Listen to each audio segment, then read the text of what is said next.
Gajuwaka MLA Palla Srinivas ఉన్నాడు. 94,000 majority, అత్యంత majority. అదే మరి భీమనిపట్నంలో గంటా శ్రీనివాసరావుకి అదే మెజారిటీ వచ్చింది.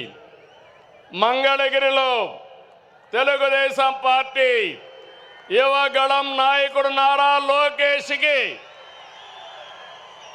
92,000 మెజారిటీ వచ్చింది. వైనాట్లో గొడ్డలి పోట్లు అనేది మన రాజకీయం కానే కాదు.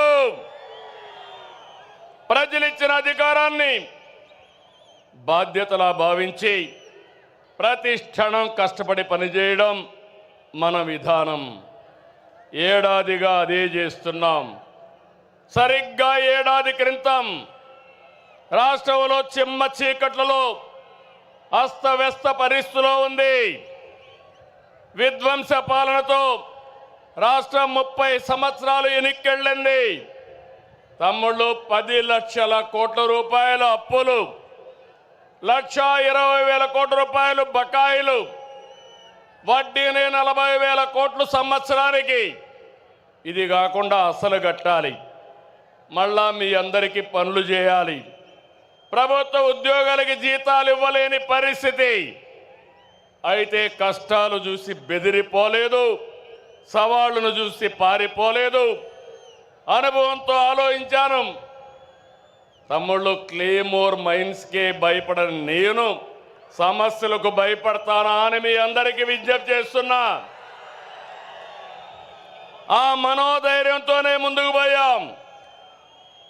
ఇటుక ఇటుక పేర్చుతూ విధ్వంసమైన రాష్ట్రాన్ని పునర్నిర్మాణం వైపు ముందుకు పోతున్నాం.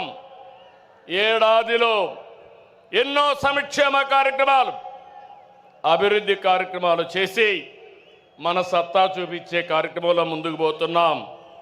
నేను ఒకటే ఎన్నికల ముందు చెప్పాను, అభివృద్ధి, సంక్షేమం, సంపద సృష్టి, నిరంతరం ఈ పేద ప్రజల జీవన ప్రమాణాలు మెరుగుపరచడం నా జీవితాశయం అని చెప్పి కూడా నేను మీకు తెలియజేస్తున్నా. ఈరోజు మీరు చూడండి, సంపద సృష్టించడం తెలిసిన పార్టీ తెలుగుదేశం పార్టీ. సంక్షేమ కార్యక్రమాలకు నాంది పలికిన నాయకుడు, ఆరాధ్యుడు నందమూరి తారక రామారావు గారు అని చెప్పి నేను మీకు తెలియజేస్తున్నా. అదే నేను ఆలోచిస్తున్నా. నా కష్టం నా కోసరం కాదు, నన్ను నమ్ముకున్న ఈ జన సముద్రం కోసమని మరొకసారి విజ్ఞప్తి చేస్తున్నా. మామూలుగా అయితే ఇంతమంది రారు. మీలో నేను చూస్తున్నా, ఇది అవుతానే పిలిచి సన్మానం చేస్తాం. కోడూరు నుంచి 60 సంవత్సరాల వయసులో సైకిల్ వేసుకొని కడప మహానాడుకు వచ్చాడంటే అది తెలుగుదేశం పార్టీ పైనుండే అభిమానం. వారిని చూడండి తమ్ముళ్ళు, ఇలాంటి కార్యకర్తలు ఉన్నారంటే ఈ పార్టీకి పూర్వ జన్మ సుకృతం. తమ్ముళ్ళు గట్టిగా చప్పట్లు కొట్టి అభినందించండి. ఒక స్ఫూర్తి ప్రదాత. పార్టీ అంటే ఇట్లుండాలి. మనం అందరం ఈ మారిగా ఉంటే ఇంకా వైఎస్ఆర్ కాంగ్రెస్ పార్టీకి అడ్రస్సే ఉండదు. అవునా కాదా? ఉంటామని చెప్పండి. అలాంటి కార్యక్రమాలతో ఈరోజు ముందుకు పోతున్నాం. నెల నెల పింఛన్లు ఇస్తున్నా మనం ఏ స్థాయిలో సంక్షేమం అందిస్తున్నాయో చెబుతుంది.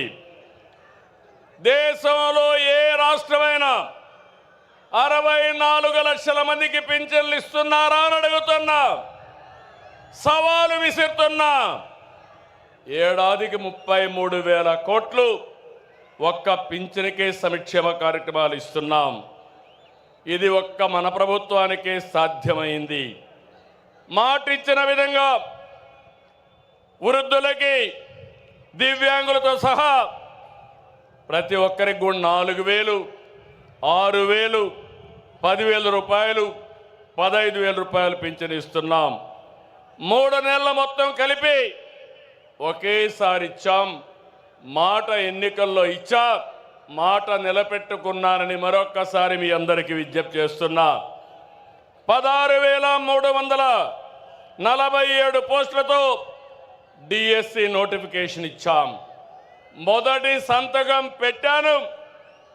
ఈ ఉద్యోగాలు ఇచ్చే బాధ్యత నా తమ్ముళ్ళు యువతను ఆదుకునే బాధ్యత నాదని మరొక్కసారి విజ్ఞప్తి చేస్తున్నా. దీపం పెట్టాం, గ్యాస్ సిలిండర్లు ఇచ్చాం. దీపం 2 కింద 3 గ్యాస్ సిలిండర్లు మా ఆడబిడ్డలకు ఇస్తా. ప్రతి 4 నెలలకు ఒకసారి మీ అకౌంట్లోనే డబ్బులు వేస్తామని చెప్పి కూడా నేను మీకు తెలియజేస్తున్నా. తమిళ ఉమ్మడి రాష్ట్రంలో ఎస్సీ వర్గీకరణ తీసుకొచ్చాం. ఏబిసిడి పెట్టాం. దానిపైన వీళ్ళందరూ కూడా కోర్టు కొంతమంది పోతే ఆనాటి ప్రభుత్వం సరిగా దాన్ని సమర్థించకుండా కోర్టులో కొట్టేసే పరిస్థితికి వచ్చారు. ఇటీవల మనం చెప్పింది న్యాయమని సుప్రీంకోర్టు కూడా చెప్పింది. మళ్ళీ ఎస్సీలకు ఏబిసి వర్గీకరణ తెచ్చిన పార్టీ, సామాజిక న్యాయం చేసిన పార్టీ, సోషల్ రీఇంజనీరింగ్ చేసిన పార్టీ తెలుగుదేశం పార్టీ అని విజ్ఞప్తి చేస్తున్నా. తమ్ముళ్ళు, మొన్నటి వరకు రోడ్లు ఎట్టున్నాయని అడుగుతున్నా. గుంతల రోడ్లు అవునా కాదా? గుంతలు పూడ్చామా లేదా అని మిమ్మల్ని అడుగుతున్నా. రోడ్లు బాగున్నాయా లేదా అని మిమ్మల్ని అడుగుతున్నా. అన్ని రోడ్లు రిపేర్ చేశాం. దీన్ని ముందుకు తీసుకుపోతామని చెప్పి కూడా నేను మీకు తెలియజేస్తున్నా. ఏ ఒక్కరూ ఆకలితో బాధపడకూడదని 203 అన్నా క్యాంటీన్లు తిరిగి ప్రారంభించాం. పేదవాడికి కడుపు నిండా తిండి పెట్టే అన్నా క్యాంటీన్ని మూసేశాడంటే ఆ మనిషి మానవత్వాన్ని మీరు అర్థం చేసుకోవాల్సిన అవసరం ఉంది. పేదవాడ పొట్టగొట్టిన వ్యక్తి మనకు అవసరమా అని నేను అడుగుతున్నా. ఈరోజు ఈ 203 కాదు, ప్రతి నియోజకవర్గం అవసరం కొద్దీ అన్నా క్యాంటీన్లు పెట్టి నా పేదవాళ్ళకి కడుపు నిండా తిండి పెట్టే కార్యక్రమానికి శ్రీకారం చుడతాం. ఇదే కాదు, 21 దేవాలయాల్లో అన్నదానాన్ని కూడా ప్రారంభించాం. గత ప్రభుత్వంలో నిధులన్నీ కూడా డైవర్ట్ చేసి దుర్వినియోగం చేశారు. దీంతో కేంద్రం మన రాష్ట్రాన్ని బ్లాక్ లిస్ట్లో పెట్టారు. ఎప్పుడు కూడా కేంద్రం నిధులు తీసుకోవాలి, మనం మ్యాచింగ్ గ్రాంట్ పెట్టాలి. అది పెట్టకుండా పోయిన దానివల్ల పూర్తిగా నష్టపోయాం. నేను వస్తానే 94 కేంద్ర ప్రాయోజిత పథకాల్లో 73ని పునరుద్ధరించాం. ఇది మన చిత్తశుద్ధి అని చెప్పి కూడా నేను మీకు తెలియజేస్తున్నా. ఇది కాకుండా తెలుగుదేశం పార్టీకి ఎప్పుడూ వెన్నెముక బీసీలు. తమలో నేను మీకు అండగా ఉంటా. బీసీల పార్టీ తెలుగుదేశం పార్టీ. బీసీలు తెలుగుదేశం పార్టీకి వెన్నెముక బీసీలు. మిమ్మల్ని రాజకీయంగా, ఆర్థికంగా, సామాజికంగా మీ అభివృద్ధికి ఎప్పుడూ పెద్దపీట వేస్తా. అందుకని మొదటి నుంచి కూడా వెనుకబడిన వర్గాల్ని పైకి తెచ్చుకున్న పార్టీ తెలుగుదేశం పార్టీ. మొన్న బడ్జెట్లో 47,456 కోట్లు పెట్టాం. నాయి బ్రాహ్మణులకి గౌరవ వేతనం 25,000కు పెంచాం. చేనేతలు జిఎస్టీ ఎత్తేసాం. పవర్ లూమ్స్ 500 యూనిట్లు, హ్యాండ్లూమ్కి 200 యూనిట్లు ఉచిత విద్యుత్ ఇస్తున్నాం. గీత కార్మికులకి మద్యం షాపులో 10% రిజర్వేషన్లు పెట్టిన party Telugu Desam party, NDA government. మత్స్యకారులు ఉపాధి దెబ్బతీసే 217 జీవోని రద్దు చేశాం. మత్స్యకారులు వేటకు పోయే సమయంలో పోలేకపోతే హాలిడే ఉండేటప్పుడు 20,000 రూపాయలు చొప్పున 259 కోట్ల రూపాయలు అందజేశాం. యాదవులకి, కురబలకి గొర్రెలు కానీ ఆవులు పట్టుకోవడానికి ఆర్థిక సహాయం చేస్తాం. స్వర్ణకారుల కార్పొరేషన్ ఏర్పాటు చేశాం.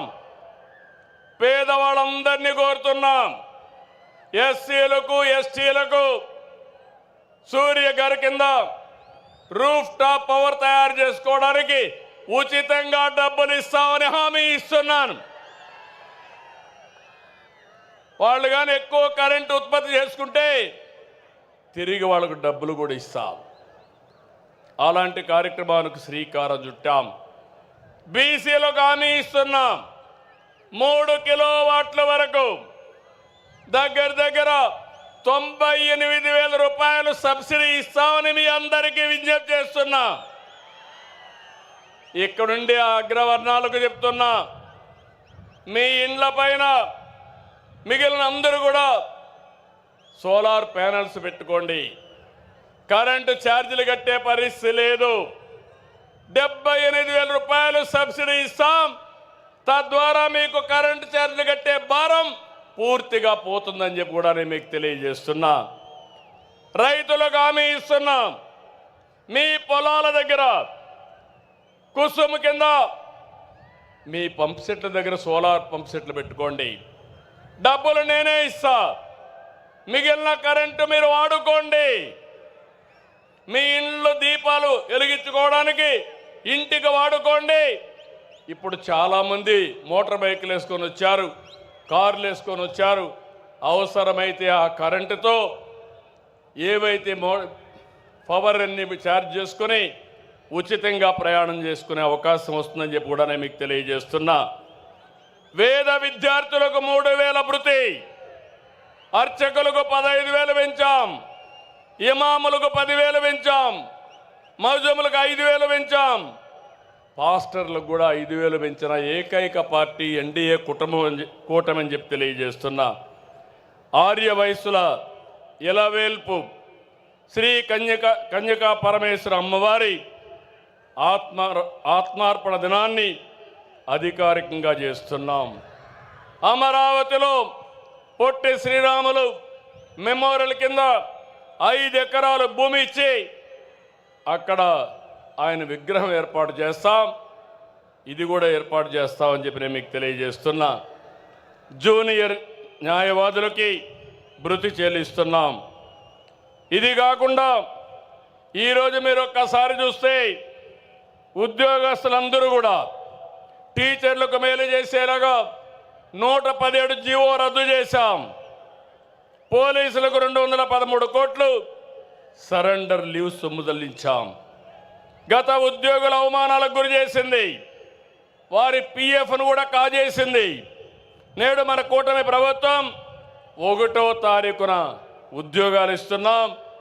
ఒకేసారి 7,500 కోట్ల రూపాయలు వాళ్ళ డబ్బులు డైవర్ట్ చేసి తిరిగి వాళ్ళకి ఇచ్చిన ప్రభుత్వం కూటమి ప్రభుత్వం అని చెప్పి కూడా నేను మీకు తెలియజేస్తున్నా. అంగన్వాడీలు ఆశాలకు 1,50,000 లబ్ధి వచ్చేట్టుగా గ్రాట్యుటీ అమలు చేస్తున్నాం. తమ్ముళ్ళు, ఆడబిడ్డలు మీరు చూస్తున్నారు. గత ప్రభుత్వంలో చేసిన దుర్మార్గాలు, భూ మాఫియాలు, ప్రజల్ని ఇబ్బంది పెట్టిన విధానం ఏ విధంగా చేశారంటే పెద్ద ఎత్తున భూముల విషయం కానీ ఇంకా ఇవన్నీ చేస్తే మనం వస్తానే ల్యాండ్ టైటిలింగ్ రద్దు చేసింది తెలుగుదేశం ప్రభుత్వం అని మీ అందరికీ హామీ ఇస్తున్నాను. అదే మనం రాకపోయి ఉంటే మీ భూములన్నీ గోవిందా గోవిందా ఆ భూములన్నీ వాళ్ళ అకౌంట్లోకి పోయేటివి. అయినప్పటికీ కూడా ఎంత గోలమాలలు చేశారంటే మీ భూమి కబ్జా చేయడానికి మీ భూమిని 22A పెట్టి మొత్తం రికార్డ్స్ అన్ని అస్తవ్యస్తం చేసేశారు. గందరగోళంగా తయారైనాయి. నేను అన్ని సమస్యల్లో పరిష్కారం చేయగలుగుతున్నాను, కానీ ఈ సమస్య జటిలం అయిపోయిన దానివల్ల చాలా టైం తీసుకుంటా ఉంది. నేను ఈ సభలో మీకు హామీ ఇస్తున్నా, రాబోయే